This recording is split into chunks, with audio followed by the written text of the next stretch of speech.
नमस्कार मंडळी, मी पूर्वा आणि तुमचं सर्वांचं स्वागत करते आपल्या चॅनलवरती। तर आज आपण बनवणार आहोत गव्हाच्या पिठाचा शिरा। जर व्हिडिओ आवडला तर चॅनलला प्लीज सबस्क्राइब करा आणि व्हिडिओला लाईकही। सगळ्यात पहिले आपण एका पॅनमध्ये तूप घ्यायचं आहे आणि मग गॅस चालू करून तूप थोडं मेल्ट होऊ द्यायचं आहे। जितकं मी इथे तूप घेतलं आहे तेवढंच मी गव्हाचं पीठ घेणार आहे आणि ते आपण तुपामध्ये आता चांगलं भाजून घ्यायचं आहे। पीठ टाकल्यानंतर लगेचच व्यवस्थित आपल्याला ते मिक्स करायचं आहे तुपामध्ये, नाहीतर त्याच्या गुठळ्या बनतात। मंद गॅसवरती आपल्याला हे व्यवस्थित भाजून घ्यायचं आहे। जर तूप जास्त गरम झालं तर गव्हाचं पीठ लवकर करपण्याचे चान्सेस असतात।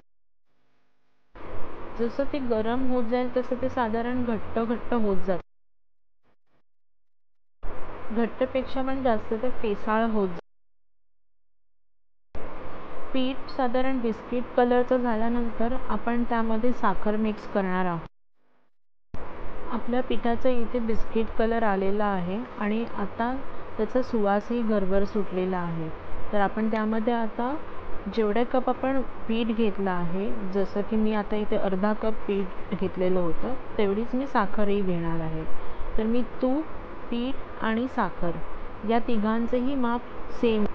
साखर साधारण थोडी मिक्स करून घेतल्यानंतर आता मी 1 कप म्हणजे जेवढं आपण पीठ घेतलं त्याच्या डबल म्हणजे 1 कप मी आता पाणी टाकणार आहे। पण पाणी टाकताना आपण अलगद पाणी थोडं करून टाकायचं आहे, नाहीतर ते हातावरती येऊ शकतं, कारण पाणी टाकल्याबरोबर ते वरती येतं पीठ।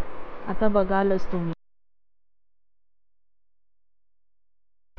मी ते एका हाताने पाणी टाकते आहे थोडं करून आणि एका हाताने मी पीठही हलवत आहे चमच्याने।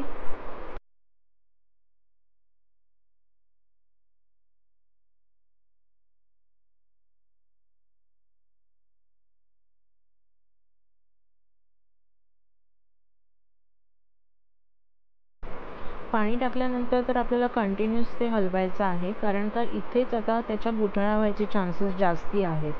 त्यामुळे व्यवस्थित कंटिन्यूस चमच्याने ते परतत राहायचं आहे। आता ते थोडं सुकल्यानंतर त्याला आता छानपैकी तूप सुटेल।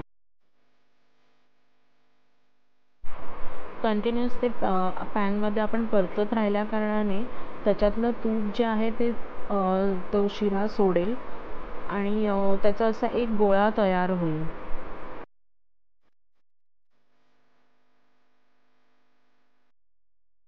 जोपर्यंत ह्यातून तूप छानपैकी सुटत नाही आहे तोपर्यंत आपण हे व्यवस्थित परतून घ्यायचं आहे कंटिन्यूस।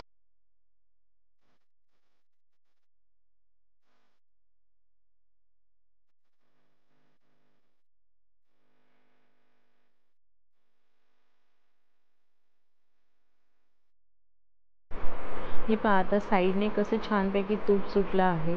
तर आता आपला हा गव्हाच्या पिठाचा शिरा रेडी आहे खाण्यासाठी। तर असा हा गव्हाच्या पिठाचा शिरा जो अगदी सोपा आहे बनवण्यासाठी, झटपट तयार होतो आणि आता गणपतीचे दिवस आहेत, रोज काही ना काहीतरी आपल्याला गोड बनवायचंच असतं घरात। तर हा एकदा बनवून बघा, आवडला तर नक्की माझ्या व्हिडिओवरती कमेंट करा